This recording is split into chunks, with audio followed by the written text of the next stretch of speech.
तो क्या व्हाट्सएप मेरी और मैं जिससे बात कर रहा हूँ उसकी चैट पढ़ पाएगा? तो क्या व्हाट्सएप मेरी बैंक डिटेल्स की इन्फॉर्मेशन रखेगा? तो ये सब जो क्वेश्चंस पैदा हुए हैं वो है व्हाट्सएप के नए पॉलिसी अपडेट के बारे में। तो व्हाट्सएप प्राइवेसी पॉलिसी के बारे में आगे जानेंगे, लेकिन उससे पहले व्हाट्सएप की हिस्ट्री को जान लेते हैं। तो व्हाट्सएप दो लोगों का स्टार्टअप था, ब्रायन एक्टन और जैनकुम, प्रोनाउंसिएशन वाली गलती है। तो दोनों ही याहू के एम्प्लॉइज और दोनों ने साथ में छोड़ा था और उसके बाद व्हाट्सएप पे काम करना स्टार्ट कर दिया था। तो जब स्टीव जॉब्स ने पहला आईफोन लॉन्च किया तो उसके बाद जैनकुम ने आईफोन खरीदा तो उसमें मैसेज करना उनको थोड़ा कॉस्टली पड़ जाता था, इसलिए फिर उन्होंने व्हाट्सएप पे काम करना स्टार्ट किया और 2009 में व्हाट्सएप को लॉन्च किया।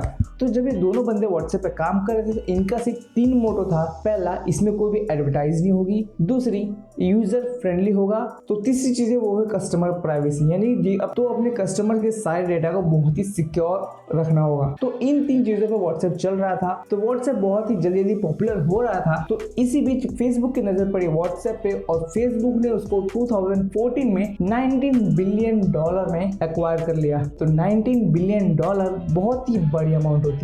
तो ये तो होगी हिस्ट्री। तो अब आते इसके मेन मुद्दे पे, क्या व्हाट्सएप हमारी चैट्स को पढ़ पाएगा? जी नहीं, व्हाट्सएप आपकी चैट्स को नहीं पढ़ पाएगा क्योंकि 2016 से आपके सारे chats end to end encrypted हैं। तो जैसे ही आप अपने मैसेज सेंड करते हो तो सामने वाले यूजर के पास जाते ही वो फिर वापस से नॉर्मल मैसेज बन जाता है। तो इस बीच में अगर चाहे तो व्हाट्सएप, फेसबुक या गवर्नमेंट, इनमें से कोई भी आपका वो चैट नहीं पढ़ पाएगा क्योंकि उसको एक ऐसी कोडिंग लैंग्वेज में कन्वर्ट कर दिया है जो बिल्कुल एनक्रिप्टेड है। तो अब मुझे लगता है कि आपको एंड टू एंड एनक्रिप्टेड का मतलब समझ में आ गया होगा। तो जब सब कुछ सही है तो नई प्राइवेसी पॉलिसी अपडेट क्यों? तो व्हाट्सएप का बहुत सारा डेटा कलेक्ट करता है, जैसे IP address, model, device information, location, battery, signal, browser information, contact details और ऐसे बहुत सारे डेटा कलेक्ट करता है आपसे। तो इसको मैं आपको एग्जांपल के तौर पर समझाता हूँ। अगर आप किसी को वीडियो कॉल कर रहे हो और उस सामने वाले पर्सन में अगर बैटरी कम हो तो आपके फोन में नोटिफिकेशन आ जाता है कि उस सामने वाले पर्सन के फोन में कि बैटरी डेड होने वाली है और अब ज्यादा देर बात नहीं कर पाओगे। तो पॉलिसी अपडेट से पहले ही व्हाट्सएप ये सारी इंफॉर्मेशन आपसे कलेक्ट करता है, तो तभी तो आपके फोन का इंफॉर्मेशन सामने वाले पर्सन को बताया। तो इस पॉलिसी अपडेट में साफ साफ ये कह दिया है कि व्हाट्सएप जो भी आपका डेटा कलेक्ट करेगा उसको फेसबुक के साथ शेयर करेगा। बस यही एक मेन चीज है जो इस प्राइवेसी पॉलिसी में डाली गई है। बाकी सारे डेटा तो व्हाट्सएप कलेक्ट करता ही था और तो फेसबुक अपने ऐप से जो डेटा कलेक्ट करता था वो तो करता ही है अभी भी। तो अक्टूबर 2020 में हमारे मार्क भैया ने एक अनाउंसमेंट की थी, वो है वो अपने सारे प्रोडक्ट को इंटीग्रेट करने वाले हैं। तो मतलब इंस्टाग्राम, व्हाट्सएप, फेसबुक मैनेजर, तो मतलब इन सब का डेटा एकत्रित कर देंगे। तो मतलब सब मर्ज हो जाएगा, मतलब इसका डेटा ये यूज कर पाएगा और इसका डेटा ये यूज कर पाएगा। व्हाट्सएप, इंस्टाग्राम या फेसबुक मैनेजर, इन तीनों का डेटा फेसबुक यूज कर पाएगा आराम से। और ये सारे डेटा कलेक्ट करने के बाद आपको फेसबुक पे, इंस्टाग्राम पे एड शो कर देगा। तो व्हाट्सएप में आपके सारे chats end to end encrypted है, तो इसलिए वो आपका डेटा चैट से नहीं ले पाएंगे। तो फिर वो आपका डेटा तो बाकी सारे तरीकों से लेगा आपका डेटा, तो और फिर उसके हिसाब से आपको फेसबुक पे और इंस्टाग्राम पे ऐड शो करेगा। तो बात करें गूगल की, गूगल भी एक ऐड रेवेन्यू वाले बिजनेस मॉडल पे चलता है। तो जो भी आप गूगल में सर्च करते हो उसके रिलेटेड ऐड शो करेगा। जैसे यूट्यूब वीडियोस पे आपको एड्स बताएगा या फिर आप कोई साइट विजिट करते हो तो वहाँ पे आपको ऐड शो करता है। तो इन शॉर्ट मतलब ये है कि फेसबुक ने जो $19 बिलियन लगाया है व्हाट्सएप को खरीदने के लिए, उसको कहीं ना कहीं से तो वसूल करना होगा ना। तो अब फेसबुक पे ऐड शो करके तो वो पैसा वो वसूल करना चाहता है। फिलहाल अभी ये नहीं कहा गया है कि व्हाट्सएप पे कोई ऐड शो करेगी, लेकिन इतना ज़रूर कह दिया है कि अगर व्हाट्सएप पे ऐड शो करने वाली होगी तो वो लोग प्राइवेसी पॉलिसी को अपडेट कर देंगे। तो दिक्कत ये नहीं है कि ये लोग आपका डेटा कलेक्ट करके ऐड शो करेंगे, पर दिक्कत ये है कि वही डेटा कोई हैक कर ले तो क्या होगा। कुछ टाइम पहले ऐसे डेटा हैक्स हुए भी हैं और इसमें सबसे बड़ा हाथ तो रह जाता है फेसबुक का। फेसबुक एक चोर कंपनी है, तो जैसे पास में पता चला है वो पैसों के लिए आपका डेटा बेचती है। तो चाहे कितनी भी बड़ी कंपनी क्यों ना हो, सबका डेटा हैकर्स आसानी से हैक कर लेते हैं। तो गूगल पे एक थोड़ा ट्रस्ट बना हुआ है, उसका पास्ट बहुत ही अच्छा है, प्रेजेंट भी फिलहाल अच्छा ही चल रहा है, लेकिन फेसबुक का तो पास्ट ही खराब है। क्या हमें व्हाट्सएप को बंद करके टेलीग्राम या फिर सिग्नल की तरफ जाना चाहिए?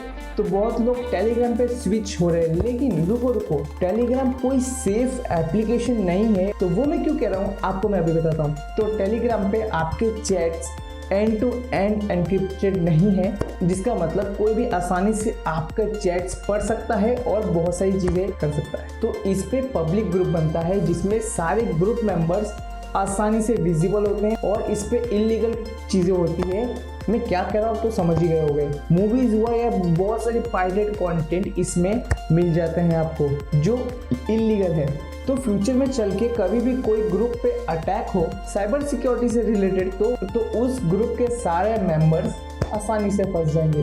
तो टेलीग्राम पे आप एंड टू एंड एनक्रिप्शन वाला फीचर तब यूज़ कर पाओगे जब आप उसमें सीक्रेट चैट ऑन कर दोगे। तो सीक्रेट चैट ऑन करने के बाद सब कुछ एंड टू एंड एनक्रिप्शन हो जाता है, ऐसा टेलीग्राम कहता है। तो मुझे नहीं लगता कि टेलीग्राम एक बहुत ही सेफ एप्लीकेशन है, तो व्हाट्सएप की जगह टेलीग्राम को यूज़ करना it's not a great choice. तो उसकी जगह दूसरी एप्लीकेशन है सिग्नल को यूज़ कर सकते हो।